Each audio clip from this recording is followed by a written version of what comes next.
Hey,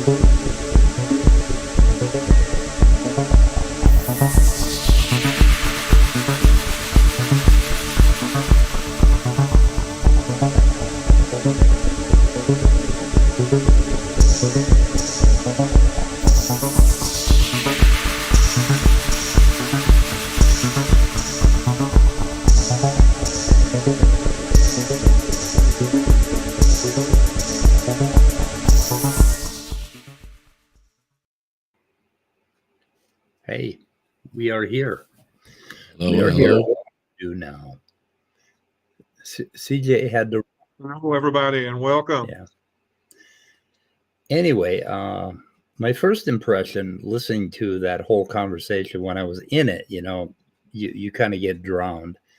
My first impression was that we kept going around the mulberry tree, which is we go from epistemology to culture, to language, to ontology. And every time you'd ask a question in one of those fields, the other person would answer in a different field, and you tend to go around in circles. Like, how do you know that? That's kind of what the idealist always asks is, how do you know this? How do you know that? Well, at some point, you got to put a pin in it and separate out those things, because, for instance, cats do not have culture or language that they have to deal with. But then when I asked him about that, then he went to, they have some semiotics between them where they can, they read body language and stuff like that. Well, shit, now we just went from me trying to get rid of language to bringing it back in. So at what point can we actually connect with each other and agree on some damn thing? There's enough cognition there to know that with most animals, they spray and leave their scent everywhere, and it's pretty much understood. Yeah, that's my territory. Yeah, but then now the other thing CJ did with animals is go, they use instinct. Well, what the hell is that? It's what's going on in the mind that says stop, go no further, Yeah. Or you better be ready for a fight, right? There's two choices. You're either going to back off or you're going to try to take over another male or female species territory. That's about your two choices. Yeah. So I don't know. I don't know where to start unwinding all of that, but I know you, like, okay, for instance, now I think CJ claimed that time and space was cultural and that there could be a tribe that did not deal with time and space. Now, how would that work? So I'd say, okay, let's go to a squirrel. Can a squirrel do without a model of time and space? Because squirrels are where we got our model from, basically. Squirrels are where we got, primates, or now primitive mammals is where we got our ability to deal with time and space. And humans became very good at dealing with time. Squirrels are to an extent. They will bury their nuts, and later on they will know where to go dig them up. And that's kind of how we model time and space with the brain. But if the brain is, something that we just perceive, it just seems like idealism is just ready-made to go around in circles, right? Whereas if you pick a physical model, if you assume a physical model, you can start to proceed from that point. Once you assume that there is time, space, and stuff in time, space, and by stuff, I do not mean literal stuff. I mean just stuff that, in the sense that we deal with stuff every day. You don't have to make any ontic claims about what is the bottom turtle of the atom, like, no, we're going to go down to quantum mechanics and we're going to go down to quantum field mechanics. And no, we don't have to do that. So where do we start? How do we start? I don't know. I know. You guys got any cool? Where you want to start? Oh, let's see here. How do we start with ontology or Yeah, I don't know. epistemology? Well, Let's start. Yeah, should we start with epistemology or should we start with ontology? Yeah, well, ontology. Is the You know, question. ontology is. They keep getting at. Do you literally believe this stuff is there? Well, what does that mean exactly? Like, as human beings, we deal with stuff. We have the idea that stuff is made of other stuff. And then at some point we'll say, oh, well, the elements are the bottom stuff that we deal with. Like, humans don't go down to the quantum level very often, orbitals and all of that. You can deal with just elements, right? So we have like 100 elements of stuff that we deal with. And that stuff seems to stay in the same place when we leave the room and come back. Now, the idealists would say that, oh, no, it's not stuff, it's mental stuff. What is the difference? It seems like whether you call it physical or mental stuff, you've said the same thing. What good does calling it mental stuff do if the stuff is persistent? Well, objective idealism will say, oh, no, there is an objective mental thing, like some mental space that keeps track of where all the stuff is. And that's how they get around that. That's why stuff stays in the same place when you leave the room and come back. Okay, because the mental stuff is having a mental perception of that thing all of the time. So the cosmic mental stuff, or the objective mental stuff, the universal consciousness is keeping track of the universe for us. Well, how is that different from physicalism?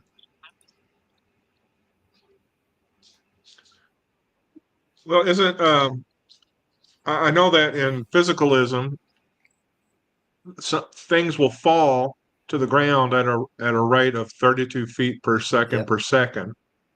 In idealism, do things also fall at that rate? Well,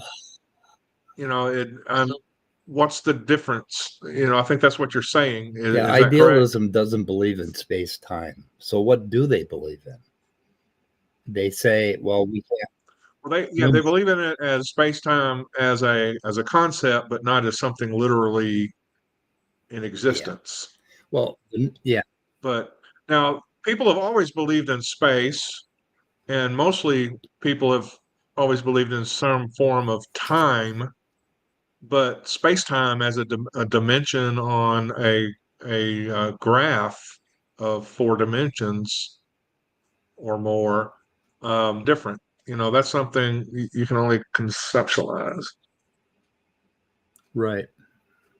So then you get Icarus to has a valid question, who? or he's got an idealist question. Although I don't know that Icarus is an idealist or a physicalist. I think he's a physicalist.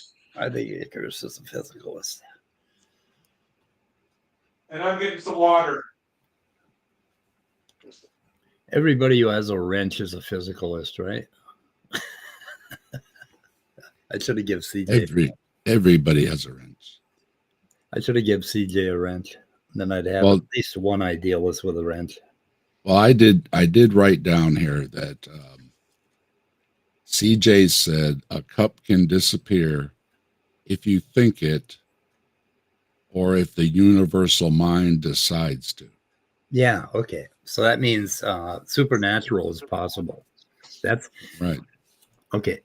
So that's one of the things I was trying to get to. What would you lose if you were a physicalist, right? So you'd lose, and I've heard them say this out loud in a couple of places. Even Kastrup is possible. Okay. So they believe, but we don't see the cup disappearing ever. That's the problem. Yeah, we never. Damn it, never that cup. Well, the cup is on the periodic table, Scott. So also, we added it to the periodic table. Oh. But yeah, the cup, it doesn't disappear even if it's possible that we could somebody could think it, or the universal mind could decide to do it, it never does it. So this goes back to my point again, where it doesn't seem to do anything, exist or not. Watch this. I can turn it around, and it's a different red kitty quality of cup. Look at that. It changes. As I perceive it, it changes. So anyway, it's wonderful. Then yeah, the question is still is it real or not? Is it physical or not? Or is it just a projection in our mind? And if it is, then how come things don't change and they're always the same for everybody? You're still stuck with the materialism and the physicalism or whatever, that it doesn't change. It doesn't disappear. It doesn't change form. You know, these things are constant. I don't see where any of these interjections by the universal mind ever occur. Yeah, so I think, okay, these three things they would lose if they were physicalists. Yeah, supernatural wouldn't be possible. NDEs aren't real. And it is nothing it is like to be after you're dead. But idealism would allow for all three of those things. And I'm not sure if there are more. So I'll leave this open-ended here. But we got three things. What is it like to be? What is it like? What's it like to be? What's it like to be? Well, is an idealist like? actually picking something, or are they just open to something? They're open to all that stuff. Now, see, I can be open to anything. I can be open to a God existing, or magic beings, or anything else, but they don't seem to be part of our reality. So wherever they're existing at, again, it doesn't seem to make any difference. It's like, if Bigfoot exists, it must be on another planet, and it doesn't change anything if I can't ever see it or detect it or anything. What good is Bigfoot on another planet somewhere? Right. Well, remember when the Bigfoot came down and fought the $6 million man? Oh yeah. And then they became translators. So we kind of have that covered. He was an alien robot in that one. Yeah, yeah. But anyway, but whatever it is, if it's something, if it's Bigfoot, or a God, a universal mind, whatever it is, but you can't detect it, it doesn't do anything, it doesn't interact, all the things that claim that it can do, it doesn't do.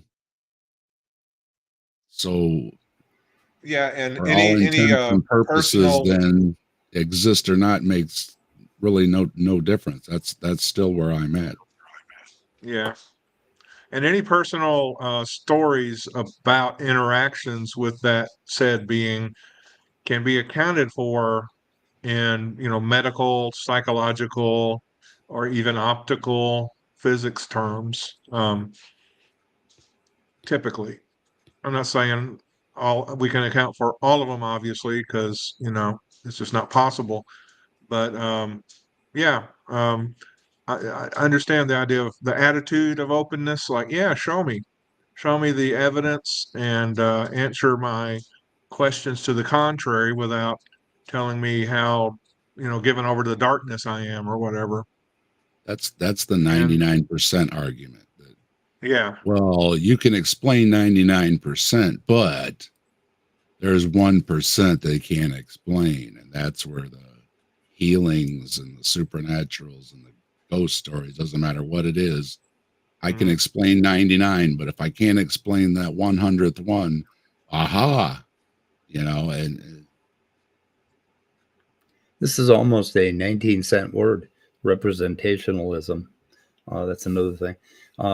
Okay, so my little diagram here, okay, there's me, and then me, okay, has stuff impinging on me. So stuff impinges right here, right? So I got me stuff impinging, and I can do two stuff. I can change stuff, right? And then there's stuff, doing stuff. And then there's stuff to do with stuff, ready to hand or whatever. But it's basically stuff impinging, right? So we got all this stuff, right? And then along with that, we've got this timeline thing where we got like moving me stuff. And then on top of all that, we're going to explain stuff. So now we get into epistemology where we start explaining stuff. But that's the model, okay? It isn't just that you're representing stuff in your mind, okay? You can interact with stuff and stuff can interact with you. So stuff pushes back. Some of the stuff you interact with is your own hands, your eyes, your eyeballs moving around, your head turning, your ears kind of perking up. Turning your head one way or the other. An amazing thing, when you do psychedelics and you have speakers, if you move your head just a little bit, the sound changes immensely, depending on where you are. And we seem to factor that out all the time. But anyway, so moving your head just a little bit really changes the way sound works, the way from what you see. And then along with that, you can actually pick stuff up, move it around, all of that. So when you develop, like from a zygote, the way you acquire an epistemology about the world is by interacting with stuff. And we aren't the only damn animals that do that. Squirrels do it, mice do it. And in some sense, paramecium do it. They interact with stuff and sort of they build themselves by interacting in the universe and interacting with themselves. And it's fascinating watching this stuff. I hurt myself microscoping, Mike. Oh, yeah. I hurt my shoulder from reaching over and adjusting while I'm watching the screen. People were laughing. I was joking. I was like, I hurt myself microscoping. Yeah, you can hurt your eyes too after a while. Yeah, you get lost into it. Even with it up on my big screen, it's mesmerizing just watching the stuff moving around. Brian Stevens, I can't say, just stop and say hey ho and leave a like. Thank you. I put for everybody who wants to check it out. I put up a video, my first video of my microscope stuff. It's not the best quality. I'm working on it, but I'm planning on doing more of the microscope world there and put some videos up so everybody can check. I thought I had a 1 megapixel camera, and it turns out it's a 10 megapixel camera, and it still isn't sharp enough to show me what I can see with my eyes on the screen. So it just doesn't. I don't know what's going on. Maybe something is lost in USB translation. I don't know. Is it 3.0? Because a lot of them said you're going to lose fine stuff if you don't have 3.0. Really? I thought you would lose timing, but not actually lose stuff. Because it's 3.0. Yeah. Well, in the videos, you're going to lose. You're not going to see a lot of like the cilia and stuff like that. You're not going to see the little fine things. But I did capture one on my 2.0 with the cilia all going at it. A great shot. It just kept moving so much it was going in and out of focus. But I had some great shots of the cilia and stuff. So I'm hoping with my 3.0 that I just got that it's going to be. Whoops. What is Pragmatic Crystal showing us here? We got a link from your channel. Oh, Microcosm Corner. Yeah. Okay. Yeah. That's your video. That's my new thing. I'm going to call it the Microcosm Corner. Little video clips. So. And what are you looking at? You're looking at spores and stuff, right? Spores and contamination basically from around the room. I've got a bunch of stuff growing. I've got some really cool stuff. Hang on a second. I'll show you what I got. Oh, buddy. I got some really cool stuff here that I grew. Look at that. Neat. Ain't that awesome? Yeah, just don't eat the bread that you found it on. Yeah, and the neat thing about it is around that white part, there's another part that's fractal. That basically where it's doing something with the agar, and it's drawing it in all these rivulets, and it's really beautiful when you put it under the right kind of light. But I could show it under the microscope. But yeah, I think this is like your standard mold. And what I do is I take these things and I throw them on the floor in various parts of the house and get all sorts of shit growing, and everything is like its own kind of thing. It's pretty neat. I got some big cover slides. Oh, big ones. Where'd you get some big ones? I get everything on Amazon. Are you kidding me? Do you have well slides, or do you just have flat slides? I got some. I was going to ask you, have you ever used them? I was going to try that out too. Yeah, well slides.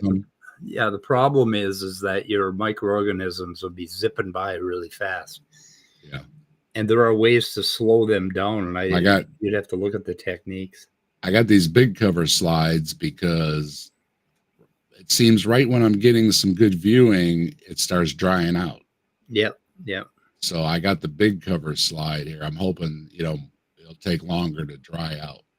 Yeah, you can get well slides on it. And then I got some wells too. So yep.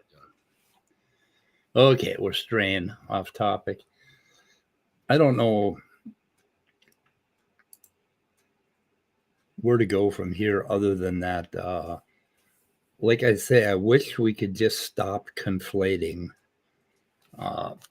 Like, did you notice that when I asked about one thing, he'd say language or culture. So he'd go to language. So, different linguistic terms or ways of representing things like verbs or whatever. Then we'd go to culture. And then we would go to epistemology. How do you know something? And then we would go to ontology. Do you literally think things are out there, right? So ontology is like we're looking for the bottom turtle. And I don't think physicalism has to deal with the bottom turtle. So physicalism only has to deal with what I call, where the hell is it here? Model in the middle. So model in the middle is all you need. So basically I grew up, in a culture with language, but mostly I grew up with this, right? I grew up with this interaction before I even acquired language, before culture could be impinged on me through language or through the habits of my parents. I'm guessing that all animals eat, so there was no cultural aspect of that. But anyway, I grew up learning stuff by interacting with stuff, right? And then I developed an epistemic framework, right? And then later on, when I asked myself, what is that stuff? I would always cash it out in terms of what it's made of, right? So after I got older, I learned, so cups are made of clay and I can make a cup, right? So I got this clay stuff. Well, what is clay? Well, you look at it under the microscope and you find out it's this and it's that, right? And then so we would always cash out what is stuff. We'd never get down to what is stuff until we got into physics and started reading about quantum mechanics. And then we thought, oh my God, it's really stranger than we thought. But we don't have to worry about that. In navigating in the world and basically perceiving stuff and interacting with stuff, we just stop at the atomic level because there's another thing that's involved, and that's scale. At scale, basically, we are a certain size animal. If we were a paramecium, water would be a different kind of stuff to us, right? It would feel different and have different properties. We'd have different impressions of water because parameciums think water's a lot thicker than we do. So anyway, we perceive stuff at scale. And that's all you need to start with. Okay, now you have an epistemology. And that epistemology is not just something you pull out of your ass or you pull out of your culture. You develop it by eating, by interacting, by moving your limbs, by being the kind of organism you are. You could be entirely on your own, not even raised by wolves, just raised all by yourself in the forest, and you would still acquire a model of space and time. Can you see any way to disagree with that? Nope. I mean, you're in the woods, you make a camp, you go out and you pick berries and you fish. Okay, and you go down to the lake and fish. How could you live without a model of space and time in your mind? What is Bigfoot thinking about while he's observing? Right. What is Bigfoot thinking? What does Bigfoot Now, think? is the question on the table modeling space, comma, and time? And I know not everybody puts a comma, before the and, but anyway. Or is it space hyphen time that he was talking about? I'm not clear on that. Yeah, it kind of is for us, space hyphen time. We kind of think of those as two different things. We use the same brain region to model both. Yeah, but what I'm saying is, what's significant to me is before I was an adult, I knew about, Einstein and the theories of relativity, thanks to my dad explaining it to me. Right. But when he said space time, I thought space, comma, and time as separate things, and did not realize, and it was significant to me to learn that he was talking about space time on its own dimension together. And and I just wonder if for the idealist talking about space and time, if there's a difference to them. Well, it seems like no matter what you say, they'll say, "Oh no, it's just all perception. It's all mental. It's all represented." Yeah. Right? Yeah, I don't know what the consequences are of the difference under idealism, but it's just a detail that I'd want to find out. A lot of people think physicalists and idealists alike that we have these little R things running around in our head, right? That our brain, inside of our brain, we have these little representums, right, where we represent something that we see out here, some object, right, some cube or whatever. We like this idea of representationalism, right? Like we represent it in our brain. And then there's a little homunculus here that sees it, right? And if you read Dan Dennett, and are they theorizing that for all the apples we've ever seen, or just the very one apple that is in front of us and being seen right now?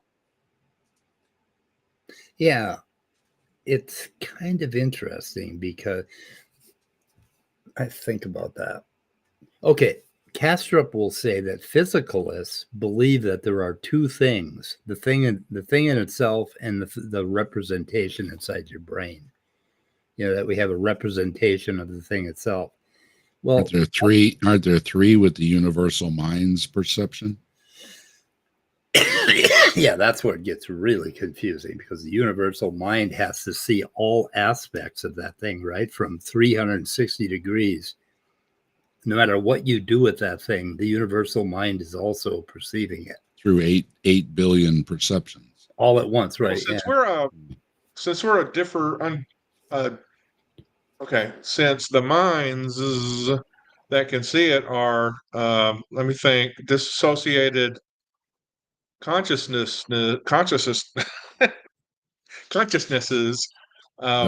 are, is that global universal consciousness also seeing those things from the point of view of each of those disassociated minds? Which is another question for an idealist that is not here to answer. Or a mind that's not working properly. Well, it's not that it's not working properly. It's just our minds. We are, according to Kastrup, not necessarily Schopenhauer. We are little incidences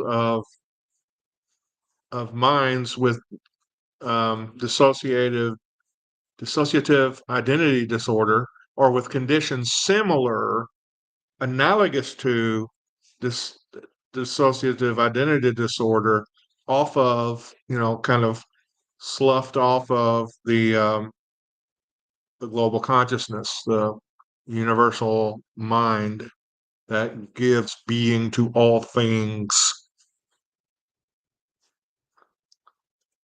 And that's where I get Does that confused when he talks does that about the split brain, that each half could have a different yeah? perception with the universal mind. It gets, And does the universal mind, does it see that perspective of all 7 to 9 billion of us simultaneously?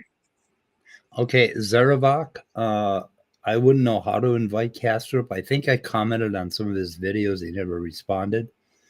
And I don't know. We've been a little hard on Kastrup. I'm pretty sure he'd rage quit within about 5 minutes. He couldn't quite handle it. But I'm not really interested in giving him another platform to preach on. I don't know. But it would be interesting. I figure CJ is a much easier person to talk to about all of this.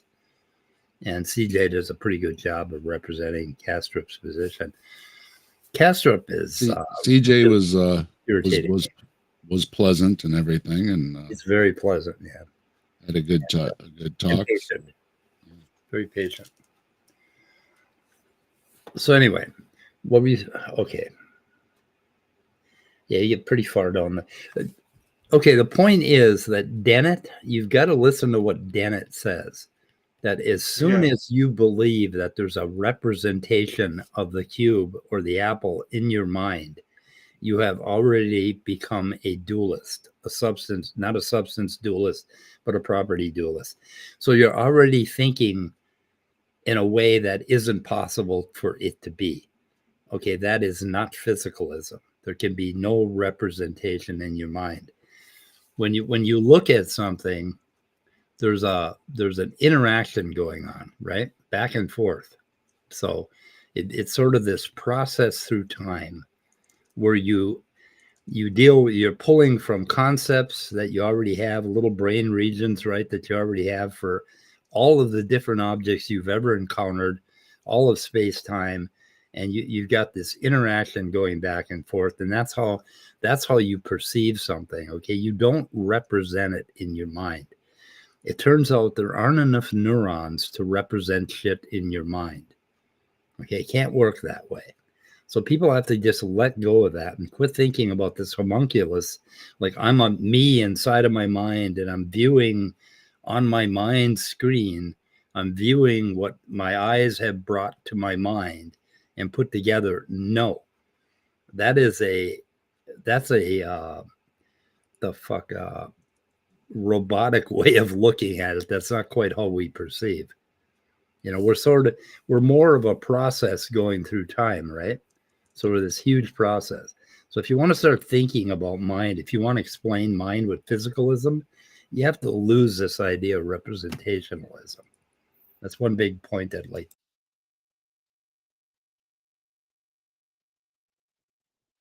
but it seems over and over again, inside of our minds, when we start thinking about it, we keep going back to that model of representationalism. Okay, and that is cultural and linguistic. That has the same problem. Like when they say it's all mental, and they're claiming that that's a raw feel, that's not from culture and language, they're definitely wrong about that. And that's where I really disagree with the idealists. They think they have this privileged access to what's inside their mind. And no matter what kind of language they use, it's the same across all cultures, right? That's bullshit. and it's a problem with the meta level too, because these things don't change for things that are not on the same higher consciousness level. If you capture a fly under your cup, the fly is trapped under the cup. It has to accept the reality that it's trapped under the cup, unless you or something else moves the cup and releases it out of there. The fly is done for inside the cup. It can't deny it.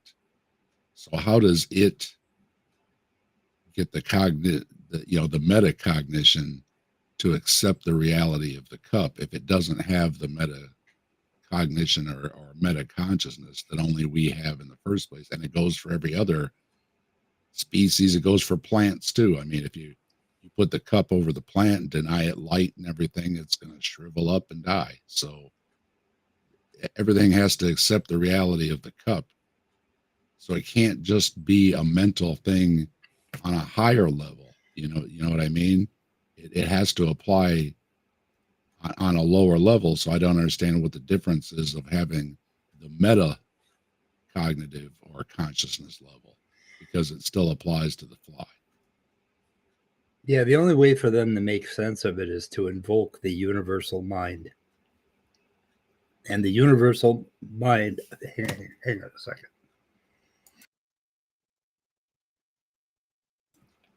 Coughing up hairballs. Got a cat in my face.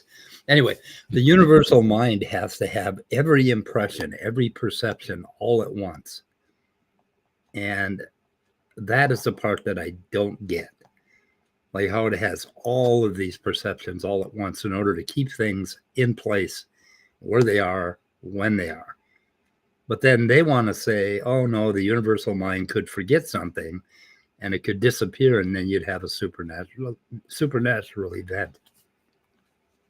So the universal mind is their fix-up, their patch to make science and everything else work, right? So they add this universal mind thing. But why think? I mean, you think you have privileged access to what's to your mind, you as an organism. Why would you apply that to the universe? Why would you believe that a distant star requires a mind to make it real, right? To make it anything at all? I don't get it. I think they're adding a lot and assuming a lot.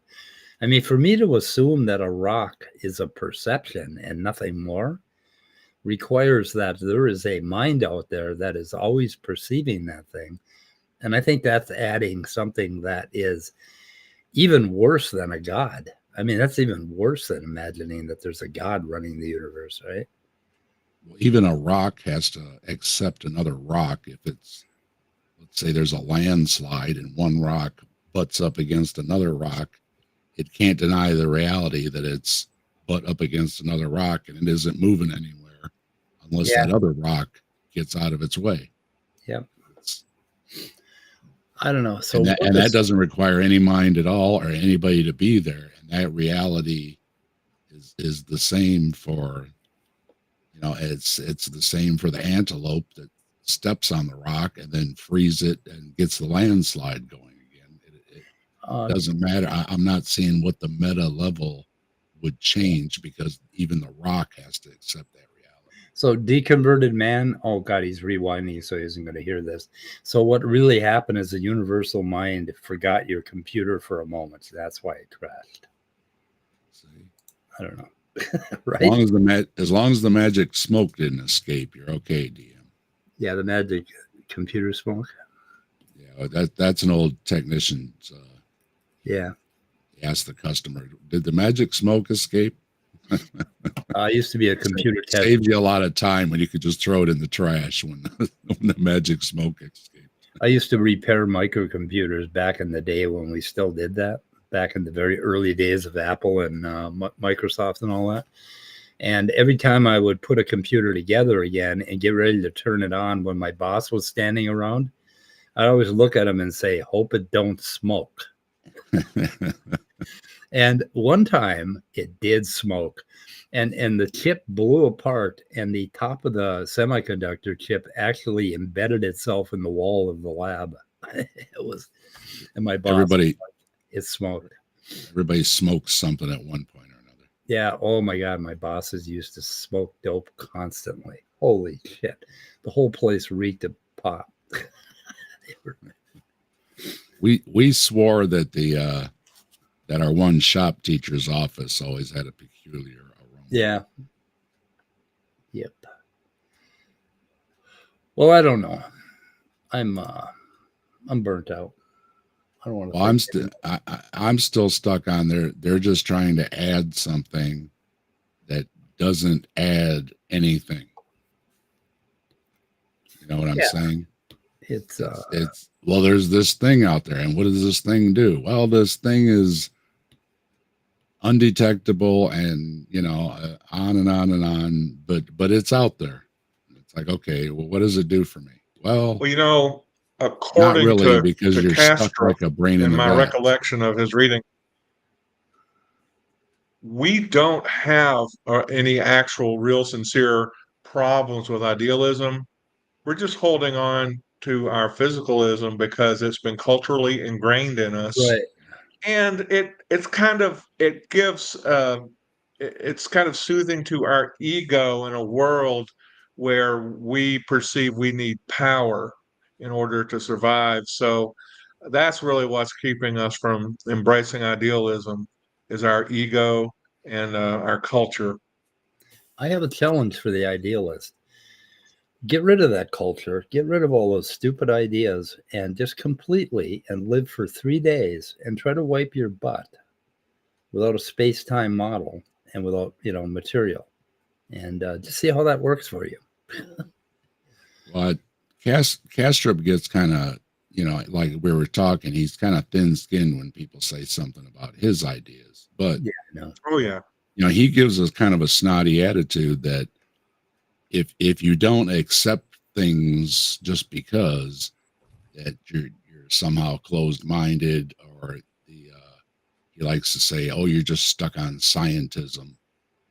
Yeah. But I'm open-minded. I don't think I'm closed-minded. I'm open-minded. People that know me, we talk about cryptids and ghosts, and I'm open to all these kind of things. But there's stories aplenty about many things, and it seems to me Kastrup's just telling another story about this thing that's there, but you just have to believe me that it's there. And if you don't, it's because you just don't understand me. And we've said before, that's kind of a religious argument as well. Well, you just haven't accepted Jesus because you haven't done the right thing to get the Holy Spirit to read the Bible the right way, to understand it the right way. So you just don't know what you're talking about. You just don't understand. That is the thing that really hit me the more Kastrup I read. There are absolute parallels between the way he talks about this whole thing and the way creationists talk. Like, you just don't understand. You just follow the scientific paradigm, and it's been pushed down your throat, and that's why you believe in it. And otherwise, if you just let go of all that, and I maintain that all mammals behave according to naturalism, a physical natural model. And of course, then they'll jump in and say, oh no, we don't disagree with naturalism, and we don't disagree with science, and we believe in that model. That model works, but it's all mental. What the fuck? That's it. That's exactly what I heard Kastrup say. He basically ran down the list of, well, I accept, this and this and this, and of course this and whatever, naming things off, periodic table, Big Bang, evolution, just naming things off, whatever. Sure. These things are all science, but it's all mental. And then it's like, well, what is it? Idealism. I have no need for that hypothesis. Well, it kind of seems to do away with, if you just think it, then you don't need all the experiments and research and everything else if you could just think it, right? Yeah, but he says, I thought it, so it's true. And it's like, but nobody's ever accepted that. There's always been, we might not accept somebody's evidence, but at least if you present evidence for whatever it is, your universal mind or your Jesus or whatever your religion is, and somebody accepts it. Other people don't accept it. Well, but just to say, well, yeah, see, my friend over here accepted it because they understand and you just don't understand. And then you say, well, explain it to me. And say, well, I can't explain it to you because you don't understand. And then you're stuck in that thing of, yeah, they can't explain it to you because you don't understand. And, okay. So my, what is it? My heart is hardened, right? I just can't understand. Yep. And then that makes no sense why the universal mind or the God won't let me understand. So Kastrup prides himself in using empirical evidence to prove his ontology, his metaphysics, right? Empirical evidence. One thing he does, he'll point to all these papers about dissociative personality disorder, and he'll say, see, you can have multiple personalities inside of your skull. Therefore, each of us is a multiple personality inside the universal mind. So he goes from this empirical evidence by pointing to a couple papers and never actually looking at the papers or talking about the nuances and the disagreement and the intricacies of dissociative personality disorder. And then he'll go from that to that proves my metaphysics. So that means it's possible. Well, dissociative personality disorder has fuck all to do with the universal mind or each individual human being. But he does this inference here, this if E, if E, then M, right? Then M. He does that inference, and he just expects everybody to accept that, oh, he's used all the empirical evidence to prove his point. No, he fucking hasn't. He has not made a case for why the universal mind would have a property like a dissociative personality disorder. And then, there was what was that video, Scott, that we were looking at with that other philosopher? I think he calls it absolute philosophy. Absolute philosophy. Yeah. Yeah. So anyway, there's a channel called Absolute Philosophy, and I'll try to link it in the description. And he goes through and he says, Kastrup, does all of this stuff where all of, the objects and science and everything is in the universal mind, and it's all mental. But then he will talk about how evolution created this consciousness, this metacognition. And so like he basically pulls the rug out from under physicalism and science and then puts the rug back in when he wants to point out something like dissociative personality disorder. And he does this all of the time. And it's nothing more than sleight of hand. I mean, he's just pulling a fast one on his audience. And maybe he's pulling a fast one on himself at the same time. He does the same thing with psychedelics. He represents psychedelic research based on one fucking paper, which a lot of people disagree with, and also based on the idea that if you have a more intense experience, then you have to have more, your brain has to be firing at a higher rate, which is nowhere in neuroscience will you find that idea. So, I mean, he pulls these things out and he says, oh, yeah, this is actual empirical evidence for my metaphysics. And it's like, first of all, there can be no empirical evidence for metaphysics. I'm sorry. Metaphysics is like in a land of its own. It's in a land of imagination where you just imagine how shit works. You make up a story and you say, this is a story about how shit works. That's what metaphysics is. And I don't think physicalism needs metaphysics. There's something called logical positivism. And everybody shits on that nowadays and says, oh, logical positivists, they're such idiots. One of their main themes was that metaphysics is bullshit. And I think they had something there. This reaching for the bottom turtle. So I don't know. There's a place. Yeah, there's a place for what ifs and imagination and everything. But then, yeah, you have to then apply real empirical science demonstrable things, testable things, because imagining going to Mars like Elon does and actually putting people on Mars are two different things. Yeah. You know, imagine, he just imagines that, oh, you just send a rocket there and set up a greenhouse and everything's good to go. But the reality is, no, that's just that's just not going to happen. You're not going to not be the able to grow reality. potatoes on Mars. There would have to be such huge changes done to the planet. Now, I'm not against going to Mars. Some people say, why even go? It's like, that's what we do. We climb mountains, that's what we do, right? So we will go there. But you have to deal with the reality again of, okay, there's a great imagination and this guy's got all the money, but he still can't do it, I'm not sure how much volume we're talking, but I think they just found a big deposit of water somewhere on Mars' surface. I think Anton Petrov might have done a video on that. You know how the helicopter Curiosity or whatever, not Curiosity, whatever the helicopter thing name, it broke down. Yeah, it died finally.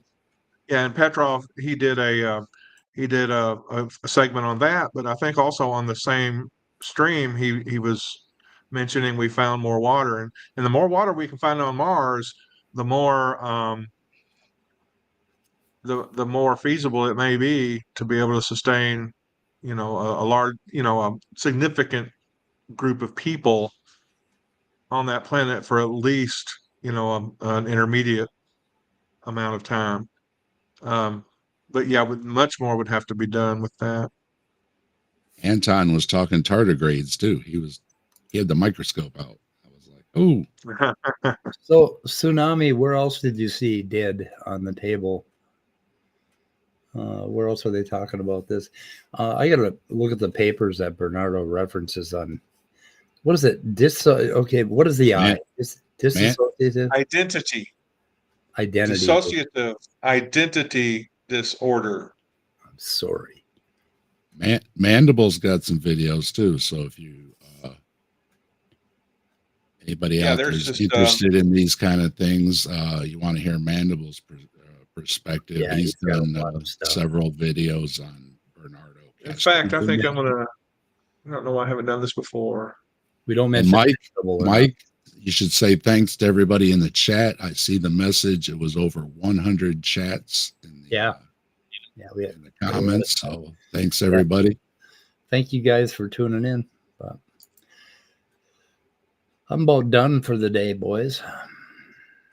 So I'm still stuck with they can't explain if something is real or not, other than to say, well, if you imagine that it's not there, it might not be there. And it's like, but that's not demonstrable. That's never occurred. I keep hearing Tom Jump responding to that for some reason. It's like, no, the cup didn't go anywhere, The cup is real. The cup is real to the fly. What knocked over the cup has to have an explanation. And just saying that, well, the thing just disappeared, even though it never disappears. It's like it's kind of laughable to the does the refrigerator light stay on when you close the door? And you've got somebody, peeking and opening and closing the door. Does it really? There's a switch. There's a switch. It's explained. So I posted a link to Mandibil's channel because he is the person that does the most work on Kastrup, and also the link to that video on absolute philosophy in my stream. And Dave, you should copy that over. I got to put all those little hashtag things in there too. But you put it in the description and I'll copy it over. Oh my goodness. Oh yeah. Okay. I did. Okay. I saved it already. So we already did it. We'll do it. Anyway, can we get out of here? Time to get out of here. It's time for me to make bread.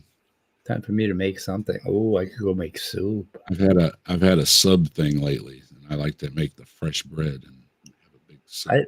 I have an interesting problem. I've been eating about 800 calories a day, and I went for a walk yesterday, and I almost didn't make it up the hill. I almost passed out from lack of blood sugar. And not that hungry anymore. I don't know. It's interesting. But I'm not losing weight that rapidly. I lost 10 pounds like in a month, and now I'm like solidly at the same rate, and I'm not taking in a lot of calories. I don't know what's happening. I don't know.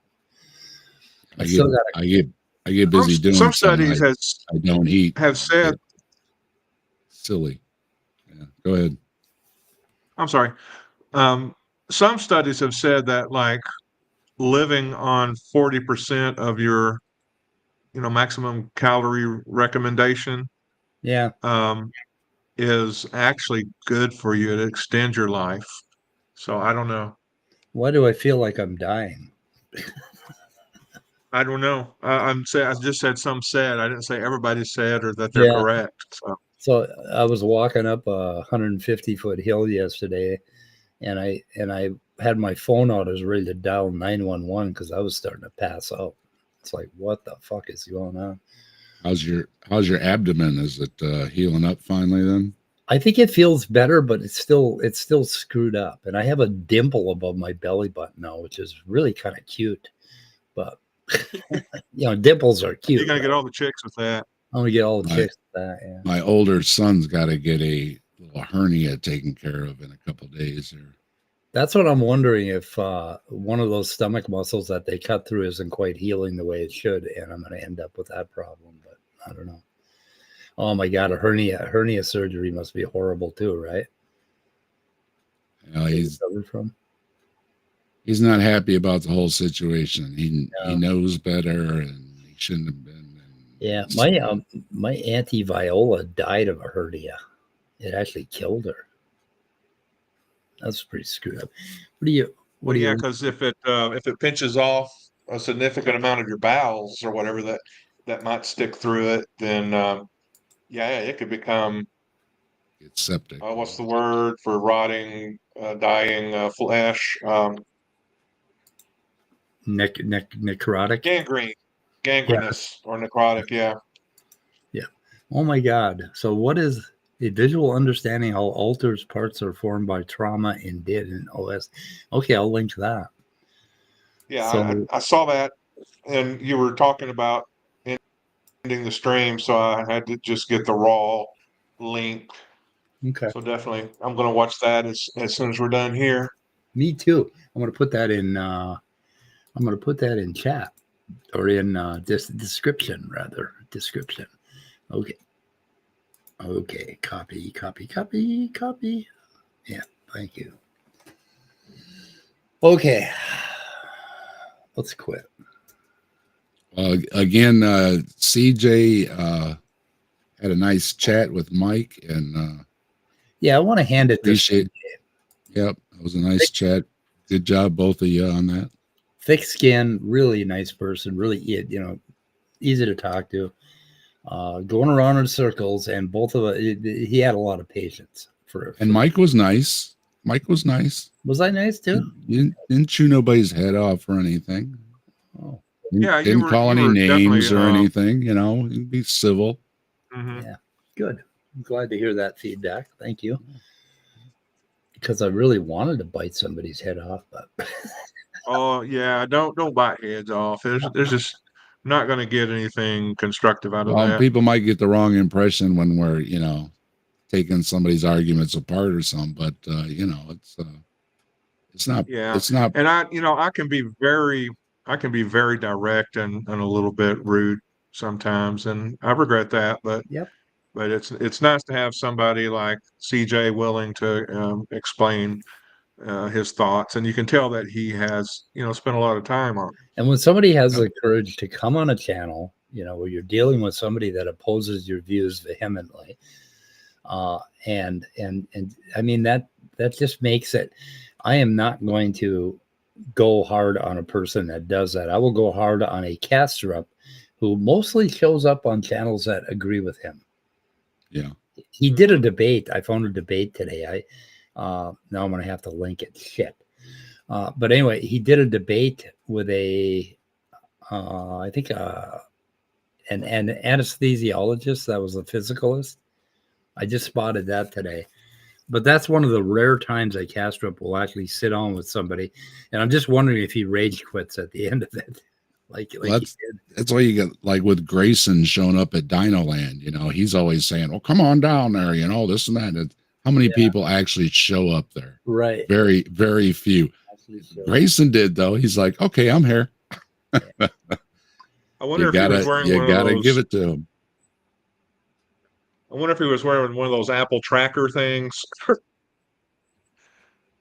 You know, the ones that will I was wondering if he would give out your GPS. Yeah, if he didn't leave a letter somewhere saying, "Look, I'm letting everybody know that I'm going to Alabama." So we want to make CJ our official. Sentence, I never want to tell anybody that sentence. I'm going to Alabama. No, we never want to go there. We want to make CJ our official friend of the channel idealist. Our official idealist of the channel. That's all right. I word it, and I'm going to give him a wrench when he comes back. So CJ was pleasant in the chat too. We were back and forth a little bit there, and so were some other people. So CJ's always welcome. And CJ said they may have some Bigfoot stories. So who knows? CJ may surface on another channel sometime. So we'll see. Oh my God, 2 Kastrup video. I keep looking at Kastrup's face, and I'm sorry, but he just had another one a couple days ago. Yeah. He does. And he does like 2, 3, 4 hour streams all the time. It's like he's supposed to be writing his book. Yeah. Here we go. This is the video where he debates. Let's see, where's he debating the guy? Let me see if I can show. Okay, there's the other guy, and they're having a debate. So I've got to link that. This came up, and this is from, oh God, that's 3 years ago. Shit. He just had one a couple days ago. What's that? Is that one? No, that's not. That's not the one. No. Okay. That's a new one. You know what's weird? If I fall asleep with YouTube on my TV, it automatically goes to the next video, right? And if I sleep long enough, I will wake up and it's doing nothing but playing Sean Carroll videos. So it goes from what I'm watching, and then it makes a recommendation for the next thing. If I'm watching some weird ass crime thing, you know, about hikers disappearing in the Northwest, it'll give me another one of those, and then another, and then it will go down to something else and something else. It will always end up at Sean Carroll videos. Always. Well, I've been speaking of, mine goes right to Martin Isles because really? I've been binging, and just so Martin you know, Mike, I know this is going to break your heart. What?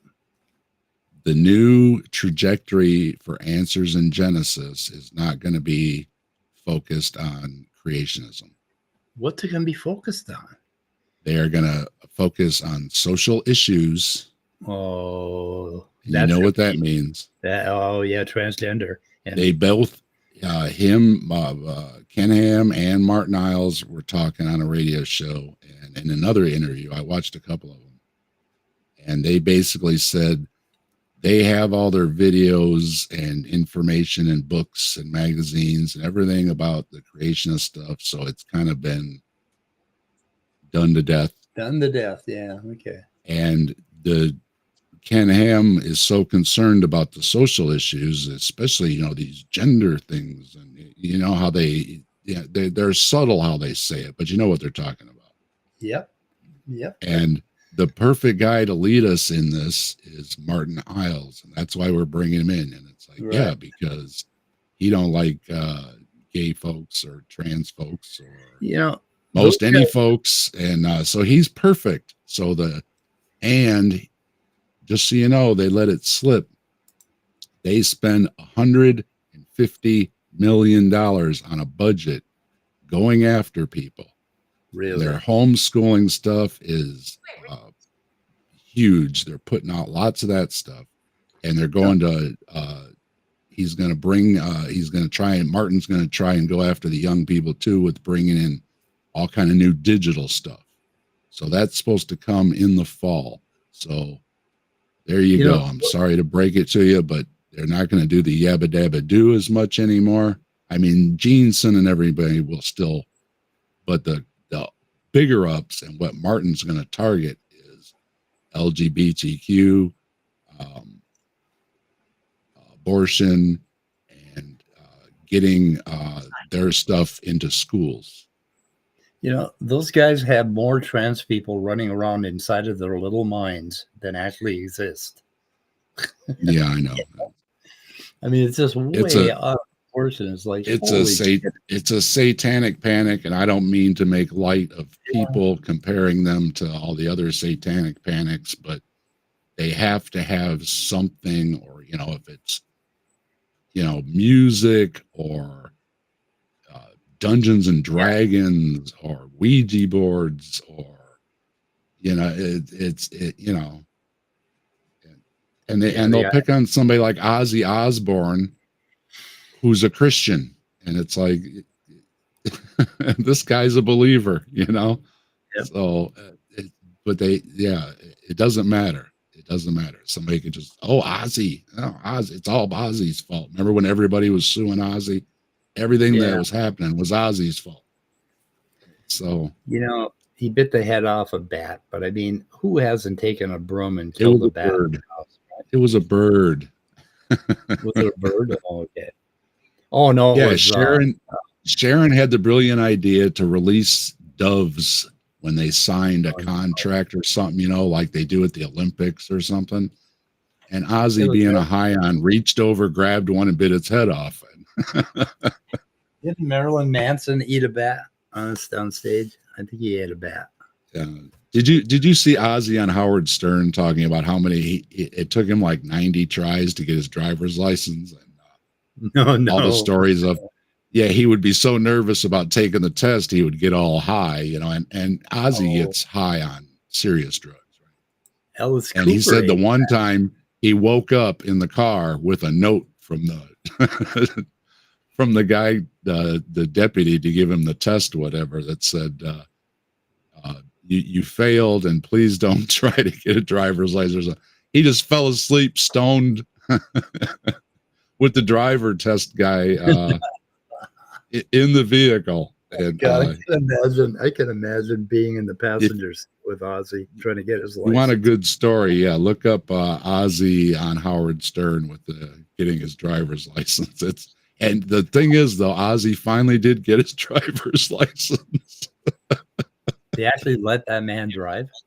They finally gave him. Of course, now he's in, he had that surgery and he's in bad shape now. So, oh, really? What happened to him? They said he had to have neck surgery. So he got the surgery, and now he's messed up. He can't walk right. He's on a cane, and he was just cussing out the doctors. Fucked me all up getting his neck surgery. So, Well, I agree with you, Tsunami. Homeschooling should be outlawed for various reasons. He's hobbling around on a cane, so he's not very happy. But look out. Again, AIG has a huge budget. Martin said they have 1,500 full-time employees or something. The way he said it, staff or something. But it's actually Ken Ham has 600 people on staff. But he is going into media, and he's opening a K through 12 school in his new building. And it's a bigger building instead of in this church basement where he did have his little school going. This is a bigger building. He's getting an expanded school. He's expanding, reaching kids with all his materials, and that's what this Martin guy is going to do. And they are working. They said it straight up, and they're praising what they're doing in West Virginia, trying to get ID in schools. That's another one of their targets. So we want to. It's not just the yabba dabba do nonsense. They're trying to get ID into schools. Ken Ham's version of ID into schools, along with the right way to be. And that goes for you LGBTQ folks and everything else. You're not being the right way to be. And they're targeting that, and they're going to tell kids their opinion. And it's just, So. Oh my God, my cats did not. Oh, wait a minute. No, that's something else. Okay. Oh, shit. Somehow my cats are not here. Oh, no. Did you not click a button again? I didn't click a button. Well, I must have closed the window, so I screwed up. I'll have to capture my cats. Anyway, I want to get. Anyway, this new stuff's coming out in the fall, so we'll have to see what their nonsense is coming out. And I have a feeling that it's going to be looking through Martin's stuff, about every 3-4 videos has got some kind of rainbow flag or transgender flag or something in the back. And Ham and Martin lies. They aren't even fucking Americans. They come over here and fuck our country up. Go back. And they're opening a bigger Answers in Genesis in Australia. It was just a shipping container that his brother sold books out of or whatever. Yeah. They're opening an office with a 5-person staff. Do you know what we got to do? We got to build a wall between us and Australia. We need a wall. In New Zealand that sent Ray Comfort too. Yeah, that one too. Yeah, we need a wall. Mark Reed apologized, but said that they're not taking Ken Ham back. Oh no, they don't want him back. I guess they ain't gonna like what ain't gonna want Martin back either. So yeah. Well, he's got issues too when he was doing all that lawyer stuff, and they didn't even like him there, and he had issues with the goofy lawyer place he was working at. So he's not. I don't think he's a very likable guy. He puts up a good front, but I think he's a real jerk when the cameras aren't running. Okay, guys, we got to quit. All right, guys. Okay. In chat, good seeing everybody. Yeah, thanks, everyone. And goodbye, cruel world.